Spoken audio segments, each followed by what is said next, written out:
បាទស្មីសួរបងប្អូនថ្ងៃនេះខ្ញុំមានដំណឹងថ្មីមួយបាទតែតិនជាមួយនឹង Toyota Vitz ជាពិសេសបងប្អូនដែលមានអំណងចង់បានឆ្នាំ2012 2013យើងមានរហូតដល់4គ្រឿងបាទ5នៅខាងកើតមួយគ្រឿងទៀតបាទជាក់ស្ដែងនេះពណ៌ស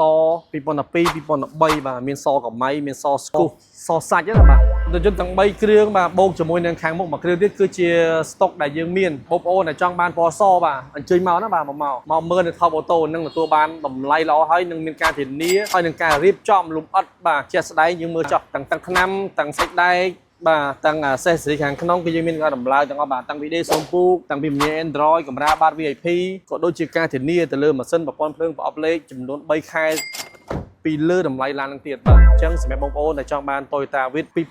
2013បាទសូមអញ្ជើញមកនៅ Top Auto ស្តុកយើងគឺមានច្រើនហើយបងប្អូនអាចធ្វើការជ្រើសរើសបានហើយជាពិសេសការធានាបាទទិញឡានគឺសូមមានការធានាពីឃ្លាំងបាទដើម្បីជាទំនុកចិត្តឡានមកគឺមួយគ្រឿងគឺយើងរៀបចំលម្អិតមែនទែនបាទទាក់ទងនឹងគុណភាពបច្ចេកទេសក៏ដូចជាសោភ័ណភាពរបស់ឡានទាំងមូលទាំងឡងបាទអញ្ចឹងត្រូវការ Vitz ពណ៌សបាទមកមើលមិនហៅទៅមុនគេណាបាទអរគុណច្រើន